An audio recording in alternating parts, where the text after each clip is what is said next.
Baik,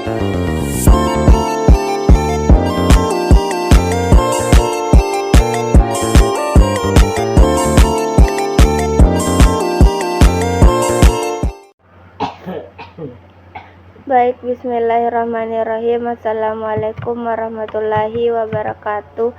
Perkenalkan, saya atas nama Rizka dengan NIM 2203322021 dari Prodi Perencanaan Wilayah dan Kota Fakultas Teknik Universitas Muhammadiyah Sinjai.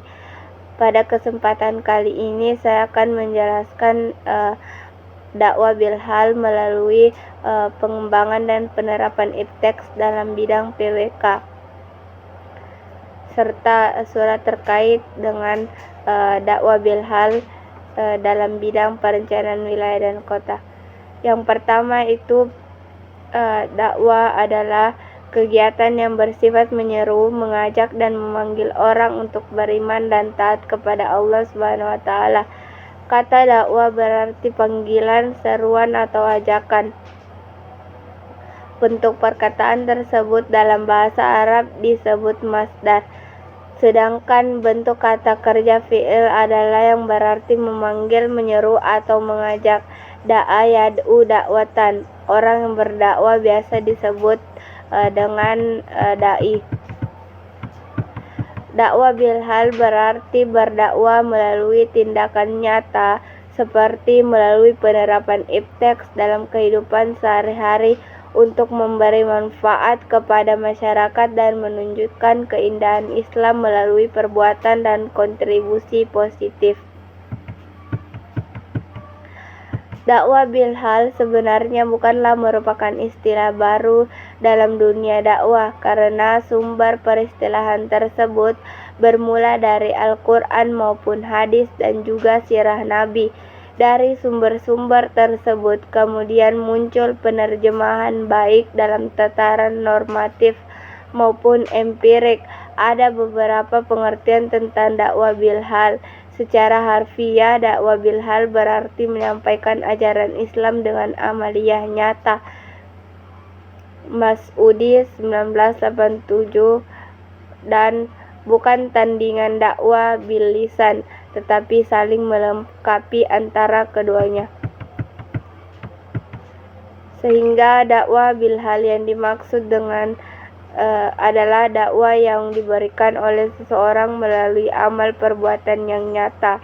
Dakwah bilhal merupakan kegiatan-kegiatan dakwah yang diarahkan. Setiap muslim adalah da'i. Setiap manusia adalah da'i mengandung makna bahwa setiap individu memiliki peran dan tanggung jawab dalam menyebarkan kebaikan, memberikan nasihat, dan mengajak orang lain kepada jalan yang benar dalam kehidupan, terutama dalam konteks agama Islam. Setiap individu harus menyadari akan peran mereka dalam menyebarkan kebaikan dan nilai-nilai agama, serta untuk selalu berusaha menjadi contoh yang baik bagi orang lain dalam kehidupan sehari-hari.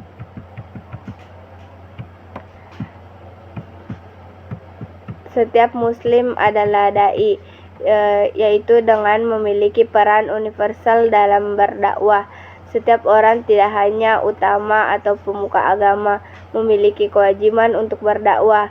Ini bisa dilakukan melalui tindakan, ucapan, dan perilaku sehari-hari yang mencerminkan nilai-nilai Islam.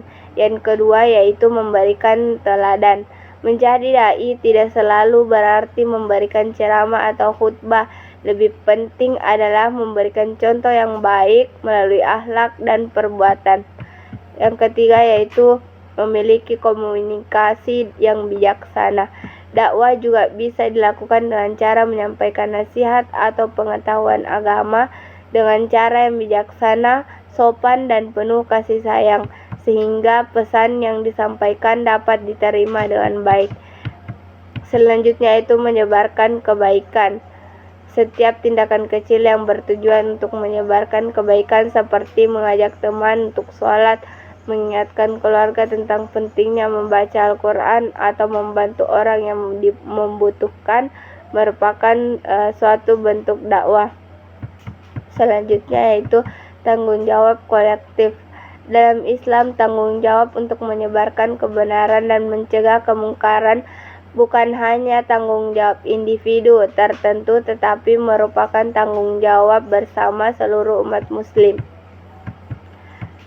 Selanjutnya bagian B, yaitu bekerja adalah dakwah. Bekerja sebagai dakwah berarti menjalani aktivitas profesional dalam pekerjaan sehari-hari dengan niat dan tujuan untuk menyebarkan nilai Islam serta memberikan manfaat bagi masyarakat. Dengan memiliki niat dan tujuan yang benar. Ketika seorang bekerja dengan niat untuk mencari rezeki yang halal, mendukung keluarganya dan membantu sesama, maka pekerjaan tersebut dapat dianggap sebagai ibadah dan dakwah. Selanjutnya integritas dan etika kerja. Bekerja dengan jujur, adil, dan profesional menunjukkan nilai-nilai Islam. Selanjutnya memberikan manfaat kepada orang lain.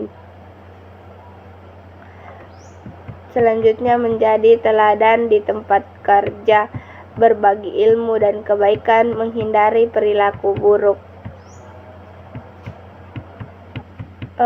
Adapun kewajiban pengembangan dan menyampaikan ilmu perencanaan wilayah dan kota, yaitu kewajiban belajar dan mengembangkan ilmu. Menuntut ilmu sebagai ibadah. Dalam Islam, menuntut ilmu dianggap sebagai ibadah. Kewajiban menyampaikan ilmu, berbagi pengetahuan. Islam mendorong umatnya untuk berbagi ilmu yang mereka miliki. Manfaat pengembangan dan penyampaian ilmu, yaitu meningkatkan kualitas hidup. Pengetahuan yang disebarkan dalam meningkatkan kualitas hidup individu dan masyarakat. Kewajiban pengembangan dan menyampaikan ilmu perencanaan wilayah dan kota adalah tanggung jawab yang penting untuk memastikan bahwa pembangunan dilakukan secara berkelanjutan, adil, dan bermanfaat bagi seluruh masyarakat. Profesional di bidang ini harus terus belajar, berinovasi, dan berbagi pengetahuan mereka untuk menciptakan masa depan yang lebih baik bagi semua. Manfaat pengembangan penyampaian ilmu, yaitu keberlanjutan lingkungan. Pengetahuan yang baik tentang perencanaan wilayah dan kota dapat membantu menciptakan lingkungan yang lebih berkelanjutan, mengurangi dampak negatif terhadap lingkungan, dan meningkatkan kualitas hidup masyarakat.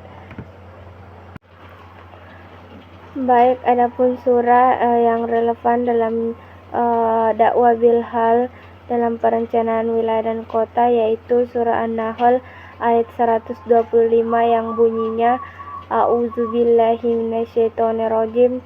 Bismillahirrahmanirrahim. Uda'u ila sabili rabbika bil hikmati wal mau'izatil hasanati wajadilhum billati hiya ahsan.